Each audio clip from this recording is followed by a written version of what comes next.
Collect ಮಾಡಿದ್ದಾರೆ.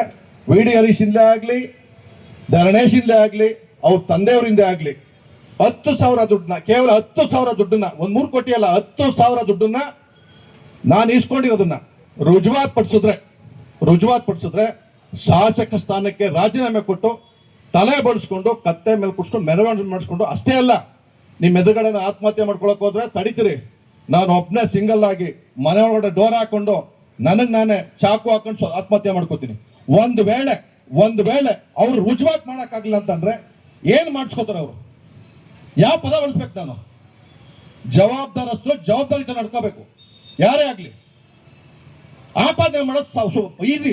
ನಾನು ಬೇಕಾದ್ರೆ ಯಾರು ಬೇಕಾದ್ರೆ ಏನ್ ಬೇಕಾದ್ರೆ ಆಪಾದನೆ ಮಾಡ್ತೀನಿ. ಅದನ್ನ ರುಜುವಾತ್ ಮಾಡ್ಬೇಕು. ಅವ್ರು ಮಾತಾಡಿರೋ ಒಂದೊಂದು ತುಣುಕು ನನ್ನ ಹತ್ರ ಇದೆ. ಡೆಮಾಕ್ರಸಿಯಲ್ಲಿ ಒಬ್ರು ಸೋಲು ಗೆಲುವು ಸಹಜ. ಒಬ್ಬ ಶಾಸಕನ ಮೇಲೆ ಆಪಾದನೆ ಮಾಡ್ಬೇಕಾದ್ರೆ ಏನ್ ಮನಸಾಯಿಸಿ ಆಪಾದನೆ ಮಾಡ್ತಾರ? ಏನ್ ಹೇಳ್ತಾ ಇದ್ದದು? ಏನ್ ಸಂದೇಶ ಕೊಡುತ್ತೆ ಇದು?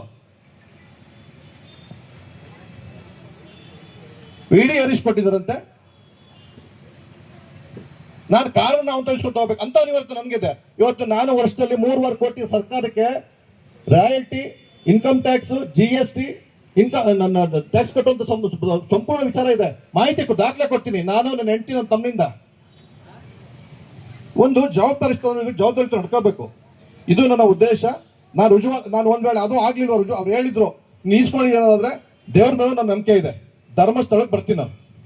ಅವರು ಬರಲಿ, ಹೇಳಿ ಆಪಾದನೆ ಮಾಡಿದ್ರು, ಬಂದ್ಬಿಟ್ಟು ಧರ್ಮಸ್ಥಳದ ಮಂಜುನಾಥ್ ನಾಣೆ ನೀನು ಇಸ್ಕೊಂಡಿದ್ದೀನಿ ಸತ್ಯ ಮಾಡಲಿ, ನಾನು ಇಸ್ಕೊಂಡಿಲ್ಲ ಅಂತ ಸತ್ಯ ಮಾಡ್ತೀನಿ.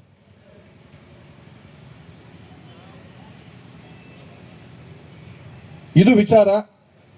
ಸಣ್ಣ ಪುಟ್ಟ ನಮ್ಮ ಆರ್ಗನೈಸರ್ಗೆ ಸಣ್ಣ ಪುಟ್ಟ ನೋವಾಗಿದೆ, ದಯವಿಟ್ಟು ಕ್ಷಮೆ ಇರಲಿ ಅನ್ನೋ ಮಾತನ್ನ ಶಬ್ದದಲ್ಲಿ ಹೇಳ್ತಾ, ಮಾತಾಡ್ಬೇಕಾದ್ರೆ ಜವಾಬ್ದಾರಿತ ಮಾತಾಡಲಿ. ನಾನು ಒಬ್ಬ ಶಾಸಕನಾಗಿ ಜನಗಳು ಅವಕಾಶ ಕೊಟ್ಟಿದ್ದಾರೆ.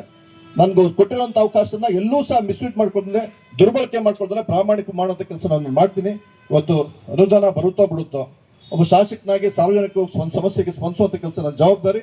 ಆ ಕೆಲಸನ ಇವಾಗ ಇನ್ನೇನೋ ಮಾಡ್ತಾ ಇದ್ದೀನಿ, ಮುಂದೇನೂ ಮಾಡ್ತೀನಿ, ಇನ್ನು ಮುಂದಿನ ದಿನಗಳಲ್ಲೂ ಮಾಡ್ತೀನಿ ಅನ್ನೋ ಮಾತನ್ನ ಈ ಸಂದರ್ಭ ಹೇಳ್ತಾ ತಮ್ಮೆಲ್ಲರಿಗೂ ಧನ್ಯವಾದ ಹೇಳಿ ನನ್ನ ಮಾತನ್ನ ಮುಗಿಸ್ತೀನಿ. ಜೈ ಹಿಂದ್, ಜೈ ಕರ್ನಾಟಕ.